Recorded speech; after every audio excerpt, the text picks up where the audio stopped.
நண்பர்களே வணக்கம். நான் ஆர்எஸ் ராஜா. நாம இன்னைக்கு பார்க்க போறது கவியரசர் கண்ணதாசன் அவருடைய ரொம்ப ரொம்ப பிரபலமான ஒரு பாடல் பிறந்த கதை தான்.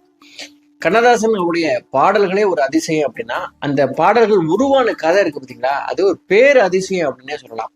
பாடல் பிறந்த கதை ஒவ்வொன்றையும் நம்ம கேட்டதுக்கு அப்புறம் மறுபடியும் அந்த பாடலை போய் நம்ம பார்க்கும் பொழுது அவ்வளோ ஒரு புத்துணர்ச்சியா இருக்குது.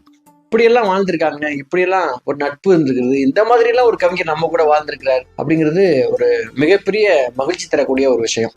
சரி, இது என்ன படம், என்ன பாடல் அப்படிங்கிறத பத்தி நம்ம பார்க்கலாம். பட்டின பிரவேசம், இதுதான் அந்த படத்தோட பேரு. 1977 இயக்குனர் கே பாலச்சந்தர் என்ன பண்றாருன்னா, ஆர் வெங்கட்ராமன் தயாரிப்பாளருக்கு பிரேமாலயா கம்பெனிக்காக ஒரு படம் பண்றார். இந்த படத்துக்காக ஜெய் கணேஷ், மீரா, சிவச்சந்திரன் இவங்கெல்லாம் கமிட் ஆகுறாங்க. இந்த படத்துலதான் டெல்லி கணேஷ் அவர்களும் சரத்பாபு அவர்களும் அறிமுகமாகறாங்க.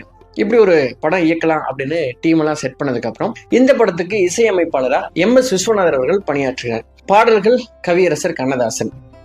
ஒரு நாள் பாடல் கம்போசிங்கிற்காக மொத்த டீம் உட்காருது. Director, music director. வழக்கம் போல கவியரசர் தாமதமாக அந்த இடத்துக்கு வர்றார். ஒவ்வொரு முறை கம்போசிங்ல உட்காரும் போதும் கவியரசர் முதல்ல என்ன கேட்பாரு அப்படின்னா, என்னடா விசு, மீட்டருக்கு மேட்ரா இல்ல மேட்ருக்கு மீட்டரா அப்படின்னு கேட்பாராம். அது என்ன மீட்டருக்கு மேட்ரு, மேட்ருக்கு மீட்ரு அப்படின்னா, நீ டியூன் தந்து நான் எழுதணுமா இல்ல நான் கவிதை எழுதி கொடுத்தா நீ டியூன் போட போறியா, நீ என்ன ஐடியால இருக்க அப்படின்னு சொல்லி கவியரசர் கேட்பாராம். இந்த முறை அப்படி போய் உட்காரும் பொழுதே கவியரசர் கேட்டிருக்காரு அதே கேள்விய.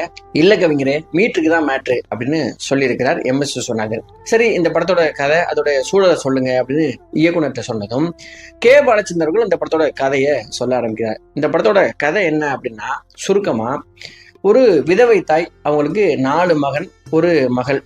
இவங்க எல்லாரும் கிராமத்தை சேர்ந்தவங்க. கிராமத்திலிருந்து நகரத்துல வாழணும் அப்படின்னு ஆசைப்பட்டு நகரத்துக்கு வர்றாங்க. ஆனா இந்த நகரத்துல இருக்கிற மனிதர்களுடைய ஒத்து போகாம, நகரத்து பழக்க வழக்கம்லாம் ஒத்து போகாம மறுபடியும் கிராமத்துக்கே போய் சேர்ந்துடுறாங்க. இதுதான் இந்த படத்தோட கதை. இதுல அப்படிப்பட்ட அந்த 4 மகன்கள்ல ஒரு மகன் சிவச்சந்திரன் என்ன பண்றாருன்னா, நகரத்துக்கு வரும்பொழுது ஒரு பொண்ணை பாக்குறாரு. அந்த பொண்ணு வயலின் வாசிச்சுட்டு இருக்கிறாங்க. இவரை பார்த்தோன்னே நிப்பாட்டிடுறாங்க. ஏங்க நிப்பாட்டிடுறீங்க, ரொம்ப அழகா வாசிக்கிறீங்க அப்படின்னு சொன்னதும் அந்த பெண் சொல்றாங்க, நான் வாசிக்கிறத ரசிக்கிறவங்க இருந்தா இன்னும் அழகா நான் வாசிப்பேன் அப்படின்னு சொன்னதும், நான் ரொம்ப நல்ல ரசனைக்காரங்க, நீங்க வாசிங்க அப்படின்னு சொல்றாங்க. அவங்க வாசிக்கிறதுக்கு இவர் பாடுறாரு. இதுதான் அந்த பாடல் எழுத வேண்டிய சுச்சுவேஷன். இதை சொன்னதும் கவியரசன் அப்படியே கேட்டுட்டே இருக்கிறார். இப்ப MS விஸ்வநாதன் அந்த டியூனை வாசிக்க ஆரம்பிக்கிறார். பொதுவாகவே இசையமைப்பாளர்கள் கவிஞர்கிட்ட எப்படி சொல்லுவாங்க அப்படின்னா, தத்தகாரம் போட்டு அந்த டியூனை சொல்லுவாங்க. அதாவது தனனா தனனா தனனா அப்படி சொல்லி சொல்லுவாங்க. சில பேர் லலலா லலலா அப்படின்னு சொல்லுவாங்க. இந்த மாதிரி ஒவ்வொரு மியூசிக் டைரக்டரும் ஒவ்வொரு